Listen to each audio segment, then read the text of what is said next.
तो मंदोदरी की मां का नाम क्या है? हेमा। ये शिवजी की परम उपासक थी। और इसका जो पति था मय दानव, मंदोदरी का जो पिता था मय दानव, ये बहुत असुर प्रवृत्ति का था। अब हेमा का नियम था, मिट्टी लाती, उसमें माखन मिलाती, गाय का दूध मिलाती,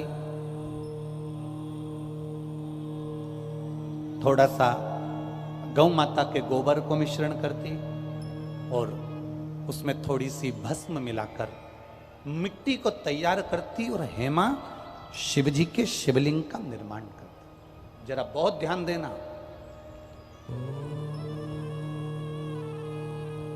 ये कथा शायद आपकी जिंदगी को बदल दे। हेमा का नियम, मंदोदरी की माता जी का नियम था, मिट्टी को लेकर आना, गाय का गोबर मिलाना, भस्म मिलाना और उसमें थोड़ा सा माखन मिलाना और मिलाकर उस मिट्टी को फेंट कर उसका शिवलिंग का निर्माण कर, शिवलिंग का निर्माण।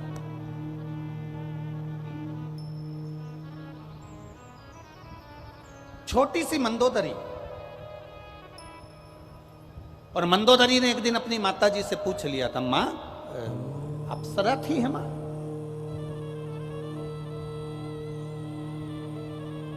मैदानव की दो धर्म पत्नी थी, हेमा और रंभा।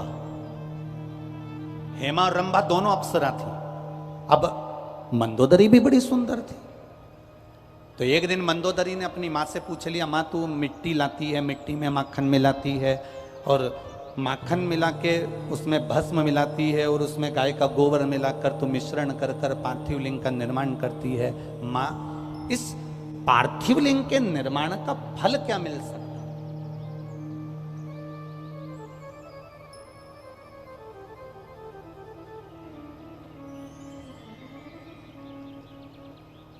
पार्थिव लिंग के निर्माण का फल क्या मिल सकता?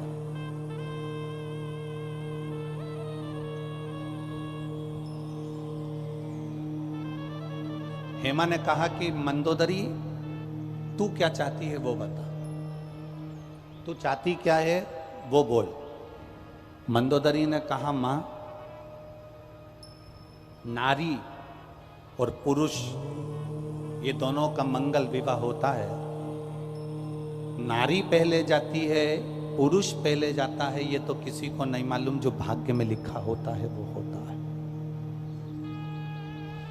नारी पहले जाएगी कि पुरुष पहले जाएगा ये किसी को नहीं मालूम। मां, जो ललाट पर लिखा हुआ होता है, जो पूर्व का कर्म करा हुआ होता है, उसी के अनुसार पति पहले गया कि पत्नी पहले गई, ये ललाट पर जिसके जो लिखा होगा, जो कर्म की गति लिखी होगी वो उसके साथ होगा। पर मां, मैं इतना पूछना चाहती हूं, क्या नारी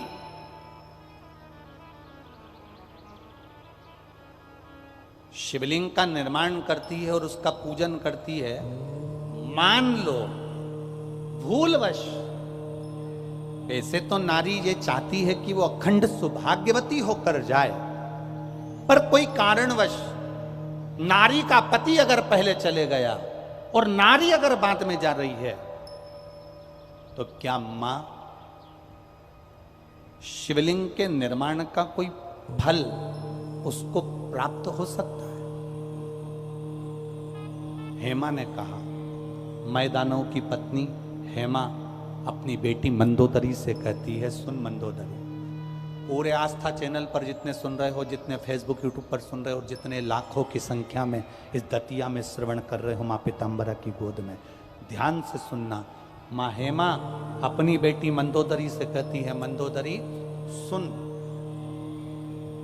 शिवलिंग का निर्माण करने वाली नारी मान लो पहले चली गई तो अखंड सौभाग्यवती तो होती ही है, पर मान लो कर्म की गति के अनुसार अगर पति पहले चले गया और नारी अगर मान लो बेधव्य भी हो जाती है, तो हेमा कहती है वो नारी का जब अगला जन्म होता है तो वो 7 जन्म तक कभी विधवा नहीं होती है। 7 जन्म तक नारी वैधव्य धारण नहीं करती है। हेमा अपनी पुत्री मंदोदरी को कह रही है,